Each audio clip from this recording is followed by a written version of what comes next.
Canada's hottest power couple, the Maclean's magazine article invites us to meet the beauty queen, musician, pilot, and human rights campaigner who just made the defense minister and Ottawa a lot more exciting.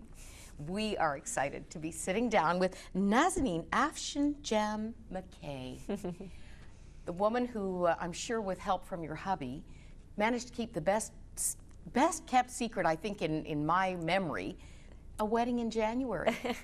You caught us all off guard. Well, you know, Myra, it wasn't a secret at all. It wasn't planned that way. It's just, you know, we told our closest family and friends, and then we planned it, but nobody asked, and we didn't, you know, expose it to the world. But we did want to keep it quite an intimate affair and have just our closest family included. So. And of course it was far away. It was in Mexico. Mm-hmm. And the pastor who officiated, he says he's done 1,000 weddings, but there was nothing to compare with this. It was really special having him preside because he comes from Peter's hometown, and we've been to his church many times, so it was nice to have a touch of home, touch of Canada back in Mexico. And as you know, Canadian winters can be quite cold. So to have it in Mexico made it very inviting for both families to come together to meet each other, some of them for the first time. My nieces were playing with Peter's nieces and nephews, and it was just the perfect setting. Well, speaking of nieces, I don't think I've ever seen little flower girls wearing angel wings in the wedding. And as you spoke here in Ottawa last night, you talked about angel moments in your faith journey. Tell us about that, Nazanin. Well, just to comment on the angel wings for my nieces, I really wanted to be welcomed in the church with little angels kind of paving the way for our new life. And last night at the leadership prayer dinner where I spoke in Ottawa, I spoke about how when I feel like I'm on the right path, when I'm on God's path, little angels show up, or moments in life happen, events happen so smoothly that I feel like I'm guided in a certain way. And especially in my campaigning, it can be very difficult and daunting at times to work on such heavy issues, women who are oppressed, or children facing the death penalty. These cases are very hard to handle, and sometimes, you know, you're very low moments and you feel like you can't continue because it, again, is just so heavy. But it's just at those moments where you look up to God and you pray, and it's like He's there for you and He sends you what you need. And it's almost like a father who has a hand on your shoulder saying, don't worry, you know, I'll never give you more than you can handle, more than you can chew. And so I call them my little angels that show up. The way you came to this faith is really quite fascinating. Tell us about your mom and dad, your home life, and I'm so thankful for your dad's library. My grandfather's library. Oh, was it your grandpa's? Yes. Well, my father, he grew up in a family of practicing Muslims, although he never identified really with Islam or the faith, and so I'd say he mostly was agnostic throughout the life I've known of him. My mother, on the other hand, is very believing, and she's the one that introduced my sister and I into the Catholic faith, and growing up as Christians. And, in Tehran, Iran. Yeah, well, her story is quite interesting, how she came to Christ. Her father was a very well-known general and humanitarian and judge in Iran, and so he had this amazing library full of books, philosophies, different religions, and my mother was quite an avid reader, and she loved reading his books, and one by one would finish them off.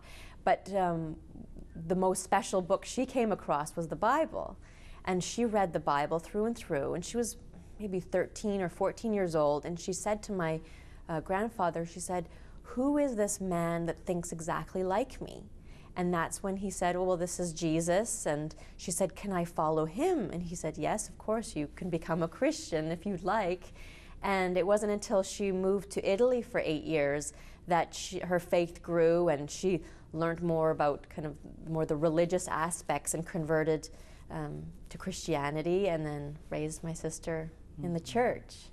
And I had some special moments growing up as a Christian, and I was actually baptized a little bit later in life because we had fled from Iran to Canada and making that new transition and getting close to a church and community setting. I was probably 7 or 8 years old when I was baptized, and then I think the year after I had my first Holy Communion. And at that moment, I automatically felt the Holy Spirit. My heart was set on helping those most vulnerable in the world. And I think that's at those very early years that I experienced quite a bit. The article that I've alluded to here in Maclean's says that you have the global outlook and outspokenness of Hillary Clinton. I could never list everything. You've spoken on human rights at the UN in Geneva. You've led rallies in New York against the Iranian president. I think this whole issue of children being executed is, maybe many of us are not aware of some of these atrocities that you have taken on and felt compelled to speak into in grade 9, Nazanin. You had this calling.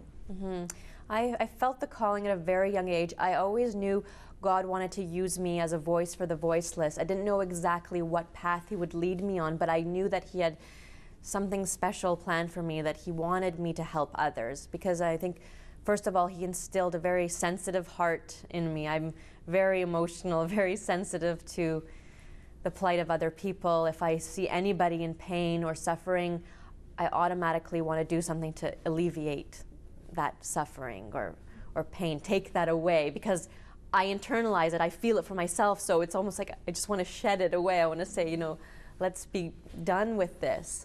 And so you probably have the gift of mercy.